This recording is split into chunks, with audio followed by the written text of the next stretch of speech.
শ্রী ভিটা প্রতাপ ব্যানার্জি। ধন্যবাদ স্যার। আমাদের রাজ্য পশ্চিমবঙ্গের প্রতিষ্ঠা দিবস হিসেবে পয়লা বৈশাখকে মর্যাদা দেওয়ার দাবি জানিয়ে আমি এই জিরো আওয়ার উত্থাপন করছি। পয়লা বৈশাখের সঙ্গে আমাদের সংস্কৃতি, আমাদের ঐতিহ্য এবং আমাদের বাণিজ্যিক সম্পর্ক রয়েছে।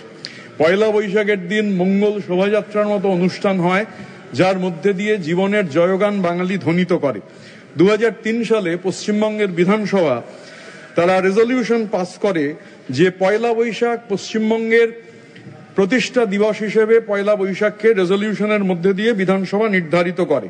স্যার, আমাদের পূর্বপুরুষরা 5000 বছর আগে আরো পূর্ব দিক থেকে বাংলায় এসে বসবাস করা শুরু করেছিলেন। আমাদের ধমনীতে 5000 বছরের ডিএনএ, 2000 বছরের ভাষা এবং 1200 বছরের লিখিত ইতিহাস। স্যার, বাংলা মানে ইউরোপের বাইরের প্রথম নবজাগরণ, বাংলা মানে যুক্তিনিষ্ঠ তার্কিক ভাবনার শিকড়, বাংলা মানে এশিয়ার প্রথম কলেজ, সেদিনের হিন্দু আজকের প্রেসিডেন্সি, বাংলা মানে এশিয়ার প্রথম বিশ্ববিদ্যালয়, কলকাতা বিশ্ববিদ্যালয়, বাংলা মানে এশিয়ার প্রথম medical college, Kolkata medical college, Bangla মানে প্রথম অশ্বেতকায় মানুষ হিসাবে রবীন্দ্রনাথের নোবেল পুরস্কার। এখন দুর্ভাগ্যজনকভাবে সেই রবীন্দ্রনাথের ভাষাকে অপমান করা হচ্ছে বাংলাদেশি ভাষা বলে, বলা হচ্ছে বাংলা বলে কোনো ভাষা নেই।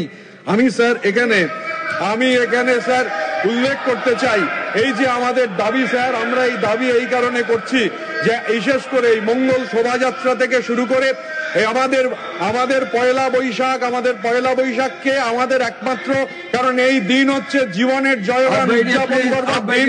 বাংলার মানুষ, বাংলার পাহাড় থেকে সাগর পর্যন্ত মানুষ, তারা পশ্চিমবঙ্গের বিধানসভা যে দাবি করেছে, মমতা বন্দ্যোপাধ্যায় যে দাবি উত্থাপন করেছেন যে পয়লা বৈশাখ, সেই পয়লা বৈশাখ হচ্ছে পশ্চিমবঙ্গের প্রতিষ্ঠা দিবস হিসেবে চিহ্নিত।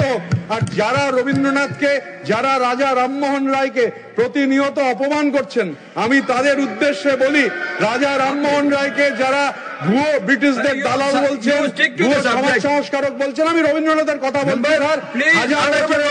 বাঙালি পয়লা বৈশাখ সম্পর্কে আমি স্যার সাবজেক্টে স্টিক করছি। পয়লা বৈশাখ সম্পর্কে রবীন্দ্রনাথ নিজে তার 1400 সাল কবিতায় উল্লেখ করেছিলেন। 1400 সাল রবীন্দ্রনাথ যখন লিখছেন, সেই কবিতা যখন শেষ করছেন, 1000 বছরের শ্রেষ্ঠ বাঙালি লিখছেন যে আজি হতে 100 বর্ষ পরে কে তুমি পড়িছ বসি আমার কবিতা খানি। রবীন্দ্রনাথ বলছেন যে আজি হতে 100 বর্ষ পরে সে কোন নূতন কবি গাইছে গান তোমাদের ঘরে, আমার বসন্ত অভিবাদন পাঠায় দিলাম তার করে, আমার বসন্ত গান তোমার বসন্ত দিনে ধ্বনিত হোক ক্ষণতরে, হৃদয় স্পন্দনে তব ভ্রমর গুঞ্জরে নব পল্লব মর্মরে, আজি হতে 100 বর্ষ পরে। পয়লা বৈশাখকে স্বীকৃতি দিন স্যার।